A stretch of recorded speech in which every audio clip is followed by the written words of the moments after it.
Rotaract club ও বিয়ানীবাজারের ব্যবস্থাপনায় ইফতার ও দোয়া মাহফিল এবং এতিম শিক্ষার্থীদের মধ্যে নগদ অর্থ বিতরণ করা হয়েছে। সোমবার বিকালে বিয়ানীবাজার কামিল মাদ্রাসায় এসব কর্মসূচি পালন করা হয়। বিয়ানীবাজার উপজেলার তিলপাড়া ইয়ংস্টার মিড বার নাইট ফুটবল টুর্নামেন্টের উদ্বোধন অনুষ্ঠিত হয়েছে। সোমবার রাতে ইউনিয়নের তিলপাড়া এলাকায় ফুটবল মাঠে উদ্বোধন অনুষ্ঠান ও খেলা অনুষ্ঠিত হয়।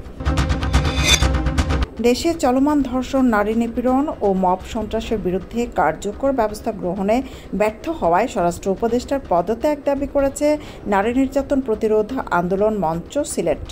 বিকেলে নগরীর কেন্দ্রীয় শহীদ মিনারের সামনে আয়োজিত বিক্ষোভ সমাবেশ থেকে তারা এ দাবি করেন। সমাবেশে বিভিন্ন শিক্ষা প্রতিষ্ঠানের শিক্ষার্থী সহ নানা শ্রেণী পেশার মানুষ অংশগ্রহণ করে।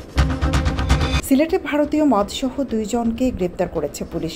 গ্রেপ্তারকৃতরা হচ্ছেন শেরপুর জেলার নকলা থানার চরকামারি পাড় গ্রামের মোহাম্মদ খলিল মিয়ার ছেলে মোহাম্মদ রোমান, টাঙ্গাইলের মির্জাপুর থানার ভাতকাড়া হাজিবাড়ি এলাকার হিরো মিয়ার ছেলে ফিরোজ মিয়া। পুলিশ জানায়, রবিবার রাতে শাহপরান থানা পুলিশ দাসপাড়া বাজার এলাকায় অভিযান চালায়।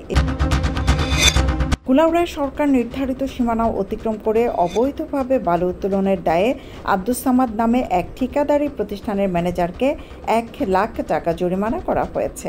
এছাড়া পণ্যের গায়ের মূল্যের চেয়ে বেশি দামে বিক্রি ও ফুটপাত দখল করে দোকান চালানোর অপরাধে 11 দোকানিকে 40,000 টাকা জরিমানা করা হয়।